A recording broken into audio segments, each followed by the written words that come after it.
Hello, hello, good afternoon, happy Monday. How y'all doing today? Welcome back to another live. How we all doing on this Monday, the start of the last long international break for quite some time. After this, I think it's fortunately for us going to be thick and fast for the games because I'm going into this international break and it's a little rough, man. Honestly, thinking about like, all right, there's things I gotta put together. There's content to make and stuff like that. But on the United front, it's quiet in a way. It's very dry with so few games. I'm doing well though. Hope you all doing well. Also, EB Cooper, Jacob Harrison. Give a midfielder a left wing back in January, please. We get top 5. Agreed. Buadi getting the Football Manager bump. It seems. We'll see. We'll see. But yes, hello everybody. Simon, how you doing? Yeah, the international breaks feel really, really long.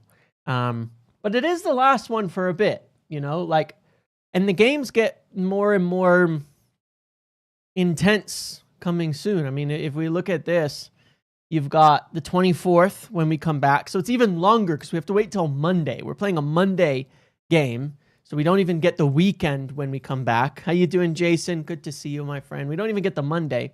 But then it's 6 days, and then it's 5 days, and then it's 4 days, and then it's 5 days, and then it's 8 days, and then 5, and then 4, and then 5, and then 3, and then I think there's an FA Cup round in there, and then 7. So we're going to get a lot of games here, finally, after this, where it's going to be like between 4 and 6 days in between games, and it should feel like really, really good. It should feel really, really good. Yeah, I saw something from Bailey about Alex Scott the other day, and then someone else repeating it now. But, you know, there's going to be names out there. I wouldn't give enormous consideration as of yet to much of anything. Too much right now. But there's quite a few different things. You saw a table showing United would be league leaders if games were first half only, but in relegation if games were second half. Yeah, I mean, there's a couple of things you can take away from something like that, right? One is that if you're spending a lot of time protecting leads, if you're getting ahead early, that's going to naturally change the second half of games. You know, and United have been good at getting leads, especially in recent weeks. So you can read too much into those types of things as well. You know, I mean, you can definitely read into all of that kind of stuff far too much at the same time. If you look at, like, how would I put this? Like, yeah, I mean, you can even sort of see this by the numbers a little bit. Here, I'll show you this. Okay. If you look on the timing chart, these are the 3 sections of the game right here, here, and here that are after halftime. They're the top of the expected goals against. So we concede most of our chances there. But at the same time, expected goal differential, our best bet is right before halftime. Right before halftime, or, you know, sorry, is the first 45. Afterwards, we're a little bit negative in some of these other sections. So probably a lot of protecting leads and things like that too. You know, I'm not saying we're good in the second half, because we're not. Usually, we can't seem to press our advantage when we have it far too often, but it's hard to read too much into that as of yet. You know what I mean? It's not necessarily the be all end all. So anyway, I want to get into a few things for this video. I want to talk about Amass, talk a little bit about why we need to, you know, make more loans and things like that. How it gives us potentially more options at wing back to consider, and obviously why we may not be necessarily looking to that as of yet.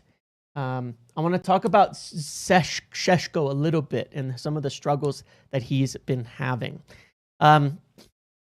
Hey buddy, what money bag emoji could they earn from Saudi games? Yes, good question. I mean, I would say 5 to 10 15 million or something like that. What are you blaming our struggles on beginning in the second half?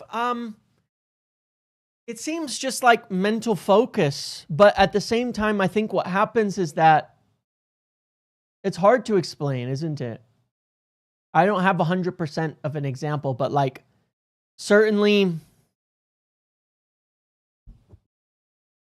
it's hard. I want to look into it a little bit more. I want to look into it a little bit more in terms of why that is the case, because, yeah, I do want to look into it a little bit more as to why that's the case. I'm going to post the tactics video tomorrow over Tottenham, the rewatch, because it was kind of, I don't know how to explain it. It's not like there's a tactical change either. Yeah, I feel potentially it's just from 45 to 60 minutes. Other teams maybe are coming out trying to exploit us a little bit more.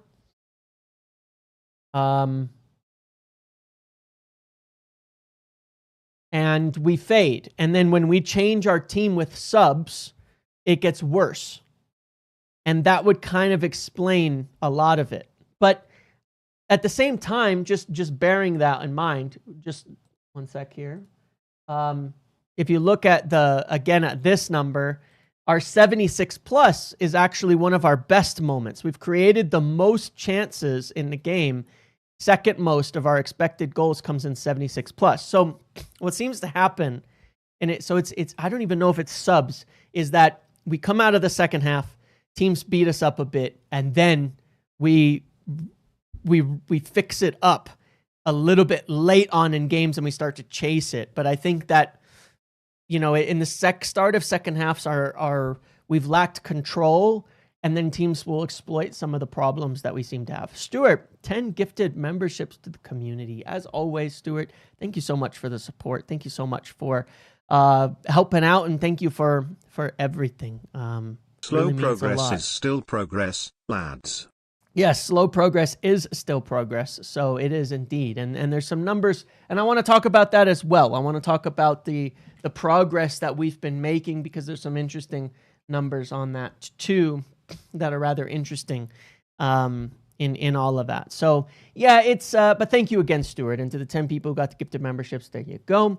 But yeah, it is interesting to look at that, because it seems like it's about 45 to 75. It goes really bad. And after that, we tend to do better. And, are we actually looking for OST in January? Would be weird.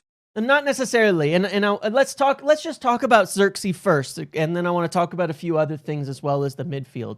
And I don't intend for this to be super, super long, but we'll always see when however long it takes. But let's talk about that. So prior to this Šeško injury, this might actually play in a little bit advantageous for Joshua Zirkzee, obviously, because the timing of this is rather interesting, and I think will reduce the possibility of us getting a striker in January for a few reasons. Number one is that one of the reasons we've been looking at potentially getting a striker in January, or keeping an eye on that situation, not saying that we're decided to do it as of yet, because I don't think they haven't, is that Zirkzee was looking essentially to leave. You know what I mean? I think he was looking essentially to leave. I think he was looking essentially to go, not getting minutes, things like that, but still being professional, playing, doing everything that's needed. So don't get me wrong on that aspect, because he's just not playing. With Šeško out right now, it's going to give during this busy run of games, and I don't think Šeško will be back ready to go right after the break. I think it's going to take a bit longer from what I've heard, just a bit longer from what I've heard. I think it does present much more of an opportunity for Joshua Zirkzee to get going, especially if Šeško isn't 100% up and running by the time AFCON rolls around, which is only just over a month away. Then you might have a situation where you really need Zirkzee, because you're down Mbeumo, and you're down Šeško still, and among other things. So that could really provide an opportunity here for Zirkzee to nail down a spot. I think that Zirkzee is going to get some run out in the next stretch of games for sure in that number 9 position. And I would also suggest that who this will potentially benefit as well, in my opinion, is Cunha. I think Cunha would do better with a run of games staying in one of those 10s positions. And in the preparation and lead up to AFCON, I think Zirkzee will play more as a 9 and Cunha will stay in one of those 10 kind of positions. If it swaps around, it is what it is. One of them is, but I think we will see more games from both of them as well. And then he'll nail down a spot, and then I think he has a chance to impress here, and we'll talk about that in 1 second. Jason with 10 more gifted subs to the community. Thank you, or gifted memberships to the community. Thank you so much, Jason, for as well being somebody who really, really supports the channel so much. I really, really do appreciate that. But no, look, so that's, wow, look at all the people who are getting it. I recognize them. Thank you, Jason. From the bottom of my heart, thank you so much for supporting me in the channel and all of that. But I did want to look at some stats with Šeško, because here's the thing. It's not just about the injury. Obviously, they want to get Šeško going, but looking at some interesting things with Šeško here, where I think he has been struggling a bit. You can see that Šeško's been, of course, very good in the air. He's been actually pretty good at getting himself chances, but he's been pretty poor in certain aspects of where he needs to grow as a number 9, in this. And so it's not like he's necessary. This is Zirkzee, who's not had a lot of minutes and barely played as a 9 even last year. But when I look at his stats, Zirkzee or Šeško, and look at the last couple of games, injury aside, he hasn't been great as a number 9 in particular. A lot of the things he's doing are things, in my opinion, you're going to get from Zirkzee as well. It's really good link-up play. It's things like that. But not so much stuff that you're expecting out of a striker. Like, he's not doing a lot of number 9 runs. He's not doing a lot of runs in behind. He's not on, sitting on the last man. We've kind of seen that's where he needs to grow and improve as a player, and he will. He's young, but he wasn't this guy at Leipzig either. And that's when, when I said over some of the concerns that I had, I pointed that out, just that was where he's not playing as a real, bully, hard number 9, at the moment. And it's going to take him time to adjust in that. And he's going to need to speed up his thought. He's going to need to speed up his action. You can see he takes too long to do things. I'm not worried about it, but it's going to take time. And it may not be a week or a month. It might be quite a bit longer before he gets to that level, because he is young. So at the moment, I think that there's a good opportunity for Zirkzee here. And I think that he will have discussions with the club about getting some opportunities during the stretch of games. The schedule gets a lot easier. I don't know if you guys have noticed this, but when you look at the schedule, 8 out of our 10 games, 8 out of our 10 next games are against bottom half sides. Different games, different opportunities, different types of rhythms, where I think we could really use someone like Zirkzee in gaining control of games, gaining control of the ball, dominating a bit more possession and territory. We need to be that team in these next 10 games. So, that's part of what needs to happen on this as well, and where I think there's an opportunity for Zirkzee. But I think it would benefit Šeško too.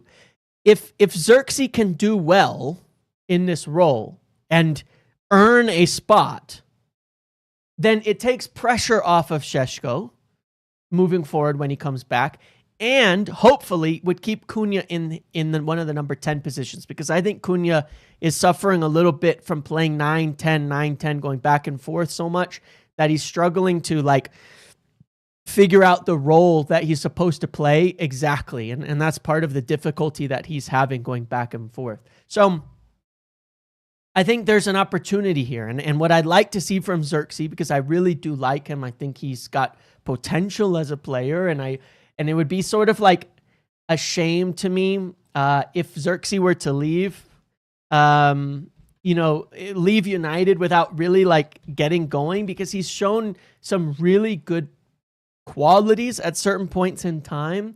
And I feel like he can be very useful, but we've been trying to get Cunha going and Mbeumo going and all of that, and Šeško going as new signings. So We'll see, you know what I mean? But I think it would just be beneficial to everybody if Zirkzee can get going here, take some of the pressure off, give us more of an option in games, and give a break to some other guys. Big Harry is a 9 Maguire, not Kane. Cool face emoji. Might as well at this point. So, no, look, it's okay. This isn't like a Šeško's not going to work out type of thing. He needs to grow in some of these striker areas. But right now, I think Zirkzee can do what Šeško is doing for us. Frankly, he's big, he's tall, he wins it in the air. He's good at knocking it down. He's good at keeping possession. He's good at releasing players.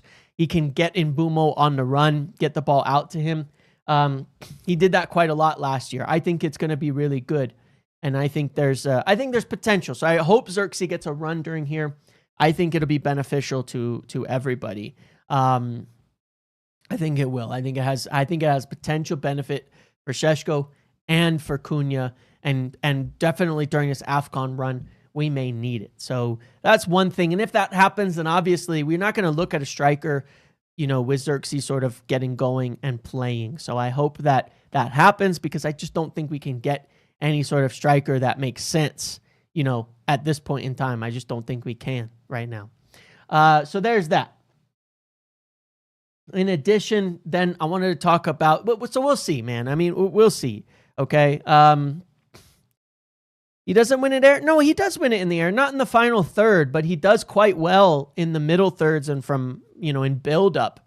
So you're saying Šeško won't be ready for Everton? I don't think so. From what I've heard, I don't think Šeško will be ready for Everton. No, I don't think it's a serious one, but there's swelling, there's pain, difficulty. He's going to lose some fitness. I think they're going to give him some time out of the team a little bit. Not a lot necessarily, but we also know that Ruben is very, very careful with injuries. Very, very careful with injuries. Very careful, with all of that. And we know how he kind of acts. I would love to get Danny Welbeck in January as a homecoming. I just don't think there's great options for like a senior good number 9 that we could actually get. I doubt Brighton are going to sell him. So, yeah, I mean, if you could get a Cavani or something, it would help. But I just don't see that guy out there right now for us to bring in. And it doesn't seem like it's as much of a priority right now. Would love to get through January without having to sign an onshore thing. Right, exactly. Because we need to make sure we have everything that we can saved up for and used for the sure things, the big targets we want to get in summer as well. Lewandowski, yeah, I mean, sure, someone like that would be nice. Could we not try Shaw at wing back again? I don't think we will because of fitness. There's a reason we moved him to left center back. I don't think he'll change in that role. Someone like Osimhen could be convinced, I'd say go for it. Again, I don't think the money is, we're not, after what we spent on Šeško, where we need to spend the money elsewhere, things like that. I don't think we're planning to spend big money on any sort of striker. In addition, we made our choice. We said we're going to get a young guy that we think has bags of potential, and we're going to need to ride that out and grow with him and accept that it's going to be a road to get there. Not go spend 50 million or 600, 500,000 a week on someone else to bring it over the top of him, because he's never going to play then. Doesn't make any sense. So I don't think we're going to do that. I think this is a growing year for Šeško so that he's ready for next season back into Europe, things like that. But he may even do better in Europe, to be quite honest. I think that could be the case. So, yeah, we'll get to the midfield kind of discussion here in a second. So the other thing I wanted to talk about, another position obviously of need, is that wingback position. And yes, Enzo Canabia getting goals over the weekend. And there's a lot of guys. See you, Stuart. Thank you for the gifts and the memberships and all of that as well. But, we have these options everywhere. Any chance we're moving away from Baleba really poor form? Yes, and I want to talk about that as well. So we'll get to the midfield here in just a minute, because I do want to talk about that one. One of the things we've been doing is stocking up on all these players. So like we have Cheeto Obi as well. You go buy another old striker, there's no room ever for Cheeto Obi in the future. There's no room for Biancheri in the future. There's no room for Enzo Canabiak in the future. Like, we've got all these young players out there in different ways, developing, growing, doing things, all of that, so that we're going to have options in the future. But we've kind of got our stable guy in Šeško. I don't think we're going to spend big money anywhere else. And this is where the interesting thing is, if you, in the left wing back position, if you look at it, we've kind of done the same thing at striker and left wing back. And that's why we're probably not going to buy like big money players at the moment. Sheffield Wednesday's manager says, the young man came into Sheffield Wednesday and the young man who's just left the stadium today are two different humans and they're two different players. So it's good to see that. And we've seen in the past, did I say Strasbourg? God, I'm thinking of Chelsea. Lausanne, yeah. Or did you say that? Oh, yeah, you said that. I don't know. I got confused. But, we've seen in the past that these loans to these lower English clubs have a huge, huge impact on some of these fringe young players. Look at what it's done for Ahmad when he was at Sunderland, things like that. I think I'm very, very hopeful that we do more of this with other players. That we do more of this with some of these other fringe young players, start getting them back out on loan really, really quickly when we don't have the minutes for them. Guys like Jack Fletcher, things, if they're not going to be in the team, get them on loan, get them out there, because we've seen how big a difference it makes with these types of kids, getting them that experience. We saw Amass last year. He was okay. But he needed to mature in different ways. And going out on loans like this and places like this to play and get real minutes in the men's game is how that happens, is how you make that happen, is how those things get done. And again, we need to see more of that. But it's Johnny Evans. Yeah, and we've been getting more players out on loan. Let's get more and more and more and more, right? Because similar to what we were just saying on striker, we've done this at wingback. Now Amass is out on loan. Leon is starting to really grow at the academy level, being better at the under-21s every week. Mentato is playing at the under-17s World Cup for England right now and doing quite well as far as I understand. And he's certainly one to keep in mind for the future. And then you bought the young guy in Dorgu. So the reason it's not like a priority is we've got like 4 options floating there. And fair play to them is that they're sticking to their plan, right? Instead of saying, we're going to panic, go buy somebody else immediately, and then we've got all these young options and throw them by the boards. They've got all these players, just like they do at striker. And in the period of time that we have, soon, ideally soon, we'll start to see some of these guys sort of all these options. Maybe one pops through and gives us that choice. And that's why it's like, let's finish the rest of the team, come back to wingback, come back to striker, and revisit it in the future, not now. Even though it's on their radar. I'm telling you it's on their radar. I mean, they're obviously thinking about everything all the time. It's not like it used to be. It's sort of an obvious statement. Like, it used to be like, okay, we bought a wingback, we bought a striker, we're never going to think about it again for 4 years. We can only focus on 2 things at a time. They're thinking about all of this stuff.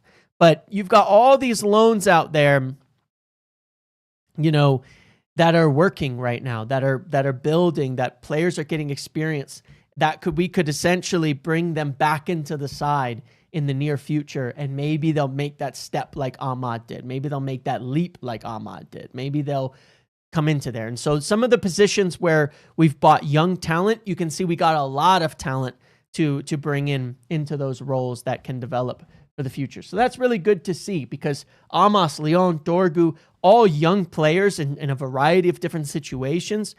Mentato, that's like 4 potential wingbacks. Surely one of them's going to end up being good enough for us to be in the squad and to play on a regular basis. Maybe not as great as Ahmad, but surely one of them will come through. If we'd been more patient, it might have been Alvaro. You know what I mean?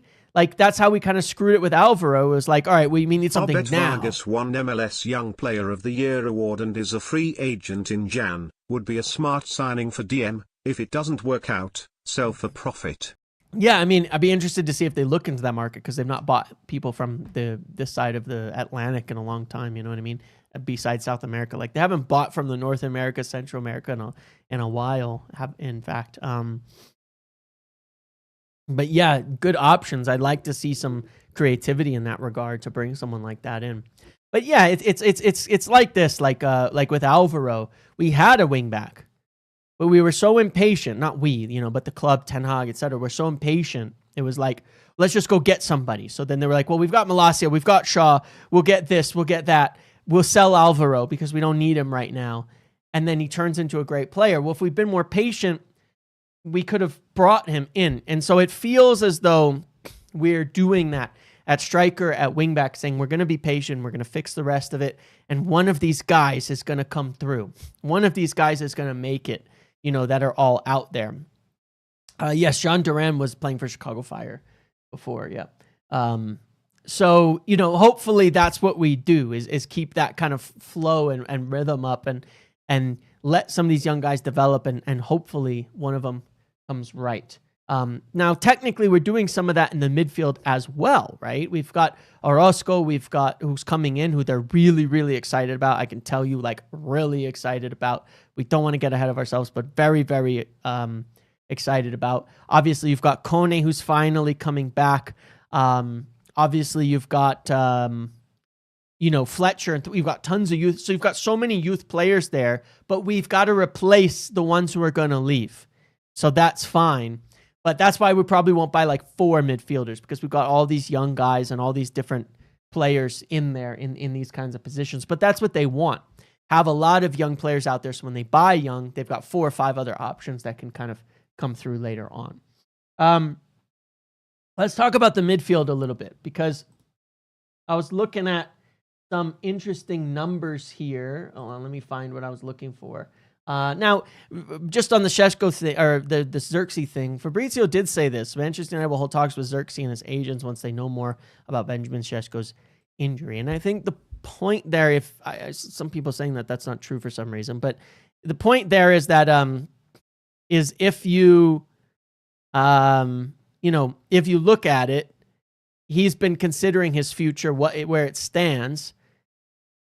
He'll want to know, where are we at? Is this going to give me a chance to earn something? You know what I mean? Earn a place in the team, and I still think he will, in the end, get a chance here over the next few weeks. What else? I wanted to talk about the midfield. Now, as I was about to talk about this, Florian Plettenberg once again states that United have registered their interest firmly in Elliot Anderson. He still says it's going to be 100 plus $1 million. Seems like a lot. Who's Elliot Anderson's agent?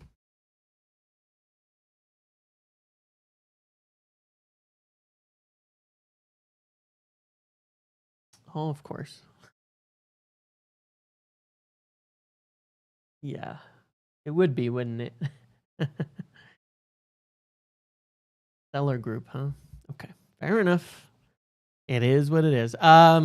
So yeah, we'll have to see. But certainly, obviously, Elliot Anderson is, of course, 100%, as I've said, been climbing up our list, and one that we've been extremely interested in, one that we really like, climbing, growing in admiration, obviously performing really, really well, and yeah, I don't think it's going to be 120 million, Jason. I agree. That's someone's agent is running their mouth a little bit, or somebody's trying to do something. I don't know, but 100 to 120 million is crazy. It's going to be a lot less, right? And if you've got more on that, you tell me, Jason, because that sounds ridiculous. But I've not heard that would be the price by any stretch of the imagination. Still, United are very, very interested in Elliot Anderson. He would be, the right guy, of course, for me. Now, the right guy of 2. I would still state that for sure we need 2. And I still firmly believe, with all absolute certainty in my heart, my friends, when I look at the numbers, that sounds good, Jason. Thank you. That Elliot Anderson needs to be Bruno's replacement, not Casemiro's. Now, am I saying that Elliot Anderson coming in wouldn't improve us. No, I'm not saying that. But what I'm saying is that he needs more license to roam, to take full advantage of the capabilities and qualities that Elliot Anderson has. If we stick Elliot Anderson in the deep shielding number 6 role, we are going to limit him. Is he great? Is he really good? Absolutely. 100% he is. Don't get me wrong. Would he improve us in this role? Yes. Should we sign him? Yes. But in the long term, if we're doing it right, he needs to replace Bruno. It's just what it is. And I want to show you some interesting numbers because I've been trying to figure out what exactly it is about Casemiro. And sometimes there's stats that can give you a hint of what he does that's right, okay? This is forward passes completed per 90, and this is interceptions, okay? I'm not saying he's not more disciplined than Ugarte. Don't get me wrong, Cooper. Like, I'm not saying he can't do the job. What I'm saying is he'll do the job for sure, and he'll do it well. But we're going to lose a lot of the good things he does if we put him in a deeper role instead of more the box-to-box role. You get me? So, like, we're going to make less of Elliot Anderson. We're going to make less of Elliot Anderson if we put him in the 6. But I was looking for this. Casemiro, I was hunting through the stats to try to find one of the things that really shows the difference. And this is true of most number 6s because you can look at tackle volume and it can throw you off a little bit. And one of the things that Anderson does really, really well is he has a high volume of tackling. That's not necessarily what you want your number 6 to do. I'm not saying he doesn't have the intelligence or the discipline to do the role, but I'm saying that the point is he's doing that. He's very good at that. You want to free a player like that up more than you do. Hang on a second. Like you want to free a player like that up is what I guess I'm getting at. Like you don't want to limit them in what they can do. Casemiro here is showing up as the highest rate of interceptions. That's what your number 6 shield is often doing. And look who he's showing up with, right? This is usually more of your shielding player. And Tyler Adams has been really, really impressive for Bournemouth in this kind of role as a number 6. I think I said in the last live, if it was an American I would get, it would be him because he is quite good at being a backline shield, at doing that kind of defensive role. I'm not saying good enough to be a starter for United.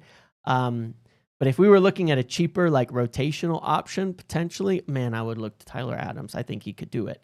But this is what you want, right? And if you look at Anderson, his forward passing is insane. His progression is insane. What you're getting out of Casemiro is like above average passing, but really high on shielding the defense, on positioning, on intercepting play, on breaking it down, not just running around making tackles.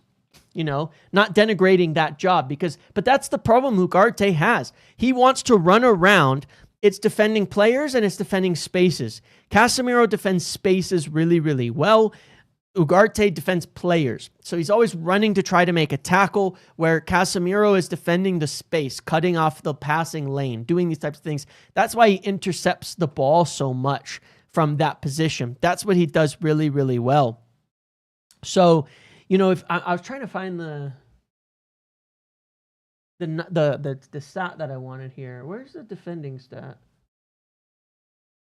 If you look at duels per 90, you see that, look at where Casemiro is, like defensive duels, right? He's above average, but he's not rushing around like too crazy. Elliot Anderson is insane in what he does. It's also why I quite like, remember up is up and down. So, I don't know. This is where I think Bruno is not doing well enough, right?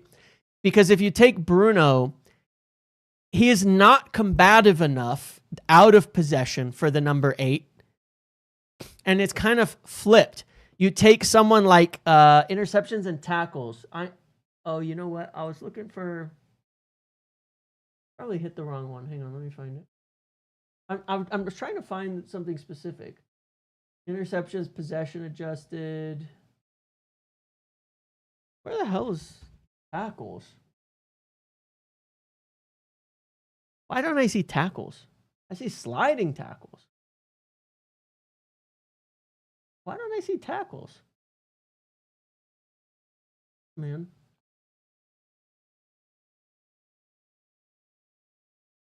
I don't know.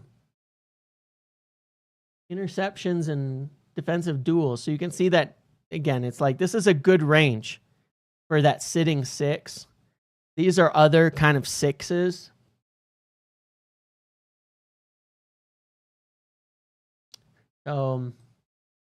Yeah, I mean,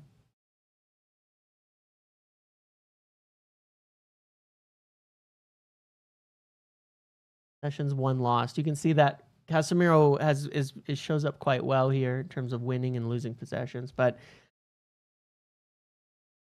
what I was looking for was the job. Pick up the ball, intercept it, cut off the passing lanes, pass it forward.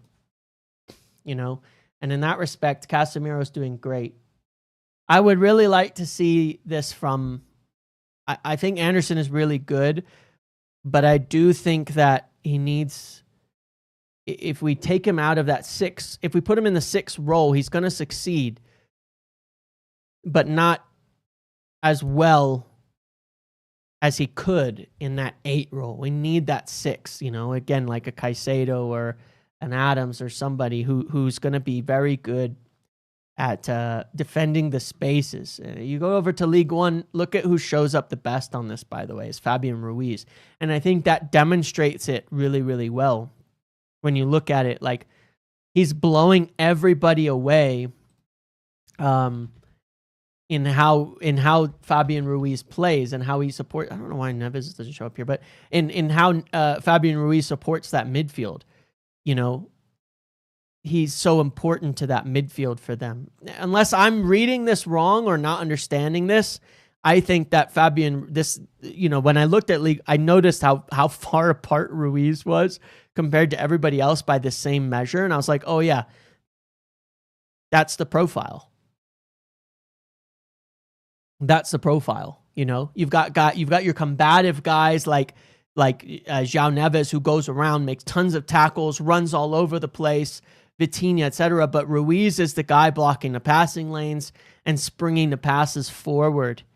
It seems like that's the right guy.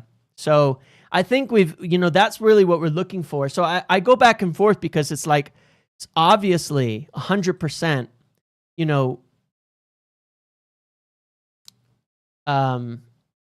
Elliot Anderson is somebody that we should buy. But the one thing with Buwadi, by the way, he's good. He's a very good defender, not much of a passer of the ball at all. And the risk with Buwadi in that deeper position is if we need him to move the ball forward, he's not going to be able to do it. He'll have a little bit of the Manu issue.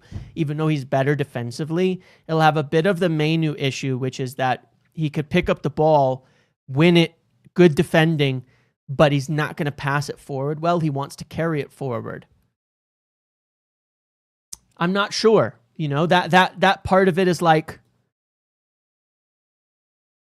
I just don't know, how that necessarily is going to work, in that respect. So he's really good though. Yeah. It's maybe could develop that. I still think he's a good young player. Thoughts on João Gomez and the price in I have no idea if he's gettable. I quite like João Gomez though. I've said a few times I am a fan of João Gomez. I think that he is a good player. I think Baleba has a bit of the same issue. He's good defensively right now, but not progressing the ball. So the positive you would get with Elliot Anderson right now is like, let's say you stuck Elliot Anderson at the 6. Yes, he has a lot of qualities he can do going forward, attacking, being very combative out of possession, things like that. But at the same time, he can pass the ball. So if you had to play him at the 6, he would give you that as well. Who can we get? Who's the best player for the 6? That's why I look to, that's why I look to Wharton, but he's not particularly combative, So it's tough. Obviously, Caicedo, Declan Rice, perfect players for this type of role. I don't know. I don't know who would be the right player. Anderson will make us a lot better, but I think in the long term, he should be replacing Bruno. But Buwadi, he's been of interest to United. He's been someone they've looked at. He's on their radar. He's really good defensively. He's strong in possession. Can he develop? If you put him next to someone like Anderson, if you improve... here's one other factor in this, okay? Here's another factor in this. Let's back up that discussion. Let's back up that discussion a little bit. Welcome, Ermi. Am I saying that right? Ermi Khan, welcome. To the pro membership, and thank you. Let's back up this conversation and look at it a little bit differently. If you have somebody in Anderson who's very good in possession, very combative, all of that, if you fix some of the wingback issues, and there's one more thing. Ruben Amorim has said quite a few times, and I think this is one of the reasons we're in a bit of a transition still, even within Amorim's system. He's talked about De Ligt and talked about how he's been really good, but he's still conservative with the ball. He's still not punching it forward at, passing as much as he potentially could. He's still being, and he talked about how he wants his center backs, as the team evolves, the center backs should be dictating play, should be the, metronomically controlling the build-up, the possession, the control. That is how he played at Sporting. That's what he did at Sporting. We are not seeing the center backs play with the ball nearly as much as he will want us to. If the center backs are better progressing the ball, we don't need as much from the number 6, which he didn't always have. So in the as we progress further into the style of Amorim, and as, De Ligt gets more and more brave with the ball, the center backs are more brave with the ball, we sort out the wing back, we're not going to need it from the 6. So in that case, you could just get a really strong defender in the 6 who's very good on the turn, receiving under pressure, getting it out, and switching the play wide. You know what I mean? So in that respect, Buwadi makes a lot of sense, and Baleba still makes sense, even though I would still want to see his form pick up, and I wouldn't pay as much money as you might have 3 months ago for him. Baleba still makes sense because he's still a very strong defender who's still good on the ball, dribbling, things like that.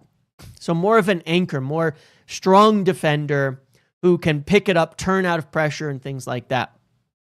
I think in the future, it also opens the role for Kobbie Mainoo to be in that position a little bit better once the rest of the team is better. If you were, I'm a proponent of the idea that if you were to get Elliot Anderson in the side, because he's very combative, because he has more energy, and because he can pass the ball, he would be like if you paired Bruno and Mainoo, but you have a player who's much better defending and much safer with the ball than Bruno. And that takes a little bit of the burden off of Mainoo, where he could sit deep, turn under pressure, do a lot of the basics, defend the spaces and things like that, because I think he could do that role. So I think it would give us more options in that respect. So we should get Elliot Anderson right now because he's simply the best midfielder, the best young midfielder in England at the moment. But definitely as well, if we can, and this is where we get a center back. This is the next evolution, right? Get another center back, upgrade the passing out of the back, get more control out of the back, need less of it from your 6. That way you can get more of a defending 6 who can really anchor the team, improve the energy in the 8, win more midfield battles, progress from the deeper areas, and you can see the next phases here that they're thinking with and building the team. So that's what I like. That's the intriguing part of all of this. That's the part that I look at it and go, okay, this plan is starting to make sense. Get a defensive anchor 6, and someone like Anderson as just a great midfielder, but upgrade at the back, improve the passing from the back, just progress forward more, become more brave. That's the next phase in the team. The next phase in Amorim's team is the back line controlling the game better. Then we need less of it from the 6. They can be a bit of a different profile at that point in time than what we have today, and we'll control games better. And that'll be more what we saw at Sporting. So that makes sense. But What can we do in January? I don't know, man. They got to get him somebody. Let's look at some interesting numbers here and some stuff, right? Since the end of the transfer window, United are 4th in the table. So factually, we're on track in our current form and the way we're playing to get to Champions League. We are on track for it. If we keep up our present form, we will make the points. We're so close right now, but if we keep up our present form of the last 8 games, winning 50% and only losing 25%, we're getting, what is that? 14 divided by 8, 1.75 points per game. We should get into those Champions League positions if we can keep the present pace up, and the schedule's going to get easier. But look, part of what helped us with that was bringing Senna Lamens in for the last 5 games, right? That signing made a huge difference, upgrading the team. We need to keep that kind of form up, and more players will help that in some of these weak positions. The progress is here. We've scored the 2nd most goals in the league behind only Haaland, who's basically outscored every team in the league during this period. 2nd most goals in the league. Yes, we're conceding too many goals. So can we get some reinforcements in control? That's the idea. So I would be a proponent of anybody we can get to support and add to this teams. It could be a center back, it could be a wing back, it could be a midfielder, but somebody to change some kind of dynamic. One of the things I definitely see happening the last few games, and I pointed out that it was probably going to happen before. It was probably going to happen before Brighton. His team start attacking our left side because we can't progress the ball down that side, and we get pinned. We get pinned back there, and then we can't get the ball out. And Forest have been doing it. Tottenham have been doing it. And it's making it difficult for us to progress the play and to get in control. And more teams are going to do it. And that's why I still think a wingback could be big. I thought Dorgu had a better game against Spurs. I don't know what you guys think. In rewatching it, I think he was actually better than advertised. But it's still tough because we had to shift Mbeumo over there essentially to provide an outlet and try to add to it and support it, to try to push them back. But it was tough. Table 90 million for Anderson to see what Forest does. I mean, I would go like 70. 70 plus add-ons. I wouldn't go above that, but yes.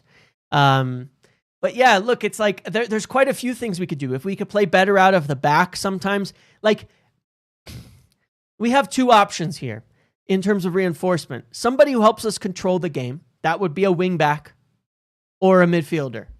Or somebody who helps us defend in the box better so that, when we don't have Maguire, we can do better out the back. We have to figure that out. I think Lenny will get there, but he's not there yet. I think Dorgu will get there, but he's not there right now. We need something else. And anybody in one of these positions could help us quite a lot. But I'm really looking to how can we get more control, because I also think that we're still living and dying by inconsistency between Bruno and Casemiro, especially on the ball. Makes a big difference there. But there's something that can help us, man. And I don't know what it is, but we've been looking at guys like Buwadi. We've been looking at options like that. We need something that will help add to the table. We know it's probably not going to be a wing back. Could we get one of those center backs in January? Could we get a dominant aerial center back who can progress the play? Maybe. We also do need Lenny to show some of those progressions that he was doing early on. Someone said, you want to see the switches he was doing in preseason? Yes, I need to see that, man. We're not seeing that recently. The big switches out the back, the aggressive passing out the back. We're playing it very, very safe out of the back and then relying on the keeper to progress the play. We can do more than that. And Amram's commented on it publicly, so we know he wants us to be more ball playing out of the back and more the center backs playing with the ball. We just need somebody. We need somebody who can come in and make a difference. Midfield somewhere, to do this. And because I think we're on the edge. It's right now it's a coin flip, Champions League or not. It's a coin flip. You know, whether we can get it or not. Because can we keep the form up? Do we struggle with AFCON when we get to the tough stretch, January, February again? Does it get tough? Do we lose? Do we screw it up? It's a coin flip whether we can keep it up. But adding a player will, I think, tips the scales. Any option who can come in, provide a shield in the defense so we can see out games, or provide some more control in the game so we can see out games, or provide left-sided progression so we can see out games, or provide better box defending so we have more options to see out games. Any of these things will help us in these tight games where we get lead, we can defend a little better, or help us control the games better. One or the other. We need all of them in the end. Better players who can see out games and better control, but one of them will help us. Yeah, I saw the thing from about Anderson. We talked about that a few minutes ago. So, yeah, I don't know.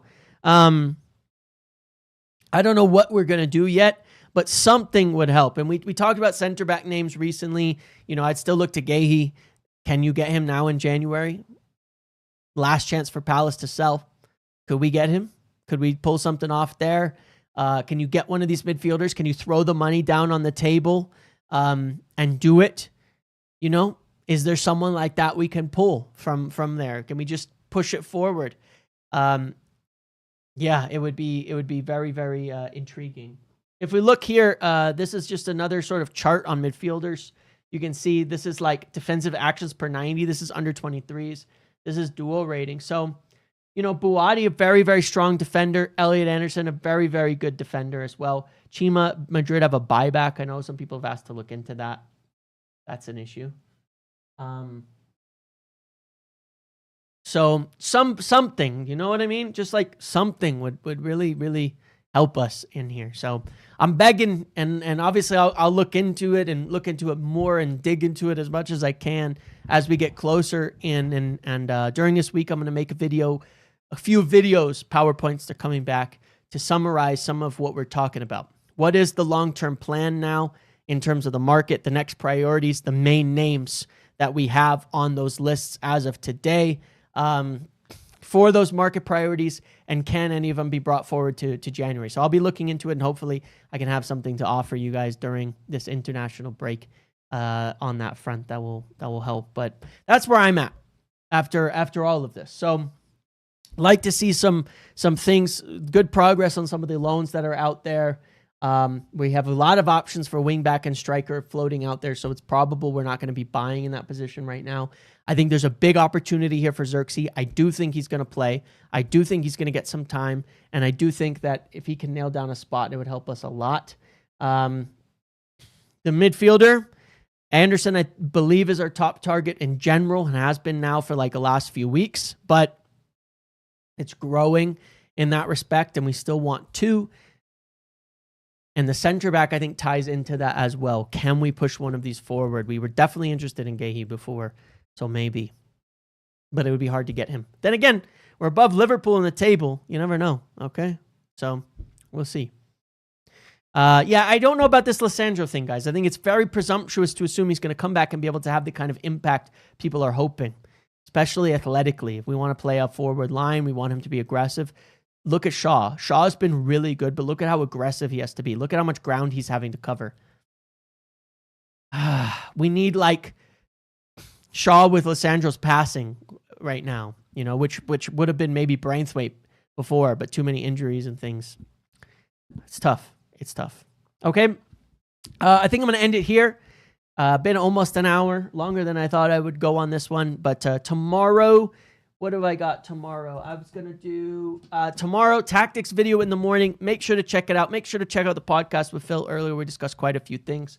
Tactics video, breaking down Spurs. I think you're going to find some really, really, really interesting shit, you know, in this last game, which I think is maybe it'll change your mind on a few of these things. Maybe you'll agree with me more. Maybe you'll see it differently. But yeah, I think we will see. Okay. And then I'll probably go live again just to yap in the afternoon. I'll have videos throughout the week as well. And like I said, a full recruitment video as well, what we want, long-term plans, and the main names. Okay. Thank you all for watching. Thank you all for the donations. Thank you for the gifted memberships from Stuart and Jason, as well as a couple new members. Let's smash some likes on the video on our way out. Get it at least to over 100. I forgot to ask earlier on or put the little poll up or anything like that. It helps a lot when you guys do so. Just a few more needed. It really does make a difference to me, though. So thank you all for watching. I appreciate you all. Otherwise, smash a like on the video, subscribe. I'll see you all through this international break, and we'll all get through it together, keep ourselves entertained, and it's going to get fun after that. We're going to have a match day, post-match, tactics, update, and then we're right back into match days for like 2 months after all of this, okay, through the festive period. And I think it's going to be a lot of fun. I think we'll find some rhythm, and we won't have to spend so much time in between games discussing things we've discussed before and, you know, breaking it down so much. And we'll just get to see it on the pitch, which I think we all want. Okay, thank you all. Appreciate you. Enjoy the rest of your day. Goodbye, and enjoy. Have a good one, guys.